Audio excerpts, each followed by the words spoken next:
मन को शांत और स्थिर करने के लिए भगवान कृष्ण ने बताए हैं 2 उपाय।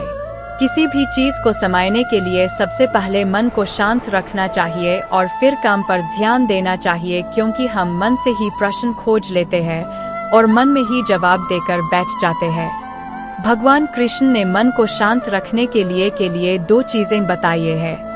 भगवद गीता में भगवान श्री कृष्ण कहते हैं, मन का बेचैन होना उसका स्वभाव है।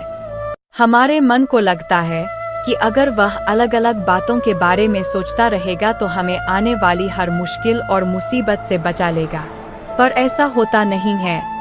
हम अपने जीवन का काफी अधिक समय सोच विचार करके परेशान होने में निकाल देते हैं। भगवान श्री कृष्ण कहते हैं कि मन का यह स्वभाव बदलना मुश्किल जरूर है, असंभव नहीं। अच्छा, अब आप एक बात बताइए, क्या आप कौए को कह सकते हैं कि वो काम बकाम की आवाज ना करे? या फिर क्या आप किसी मेंढक को कह सकते हैं कि वह पानी देखते ही ऊंची छलांग न मारे? हमारे मन का भी कुछ ऐसा ही है। जीवन में कुछ भी होता है, अच्छा या बुरा, हमारा मन उस पर काम वकाम करने लगता है। काम वकाम से मेरा मतलब है चिंता करना, व्याकुल होना। कोई बुरी बात होती भी नहीं है और मन परेशानी की ऊंची ऊंची लपटें लेने लगता है। कभी कभी तो मुझे ऐसा लगता है कि हमें से कई लोग सिर्फ परेशान होने के लिए जीते हैं। सारी परेशानी, पीड़ा, दुविधा अक्सर हमारी मन की बनाई हुई कहानियां होती है। भगवान श्री कृष्ण हमें हमारे मन को शांत और स्थिर करने के लिए 2 उपाय देते हैं। पहला, ध्यान लगाना या मेडिटेट करना। दूसरा, वैराग्य भाव सीखना। अब ध्यान या मेडिटेशन शब्द सुनते ही आप में से कई लोग कहेंगे कि आप आंख बंद कर सांसें अंदर बाहर नहीं ले सकते। यहाँ हम सब गलती कर बैठते हैं। मेडिटेशन या ध्यान का मतलब सिर्फ आंख बंद कर बैठना नहीं होता।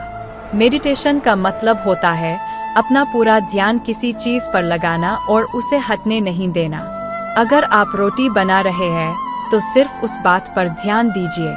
अगर आप पिक्चर देख रहे हैं तो अपना पूरा ध्यान पिक्चर पर लगाएं। यह मत सोचिए कि पिक्चर देखकर आप अपना कितना वक्त बर्बाद कर रहे हैं। जब आप जीवन के हर छोटे बड़े काम को पूरे ध्यान से करते हैं तो आपका जीवन ही एक मेडिटेशन बन जाता है। ऐसे जीवन में शांति, स्थिरता, साहस और सफलता का होना अनिवार्य है। वैराग्य भाव दूसरा उपाय।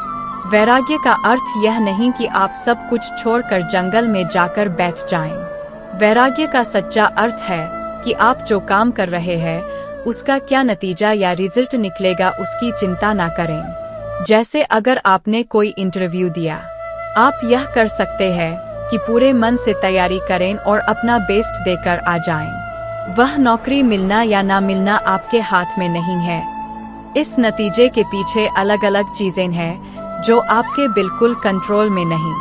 तो जिस चीज के बारे में आप कुछ कर नहीं सकते उसके बारे में चिंता भी ना करें। यही वैराग्य का सच्चा मतलब होता है। और यही है भगवान श्री कृष्ण का दूसरा उपाय, मन को चिंता की लपटों से बचाने का। याद रखिए, आप पूरे के पूरे इंसान हैं, समझदारी, संयम और कुशलता से भरे इंसान। आपका मन जब भी कौए की तरह अलग अलग बातों पर आपको परेशान करने लगे तब अपने मन को भी प्यार से समझाइए और शांत कर लीजिए। बस अपने ऊपर विश्वास रखिए कि आप कभी अपना बुरा नहीं होने देंगे। यदि आप लोग को अच्छी स्टोरी लगी तो मेरे चैनल को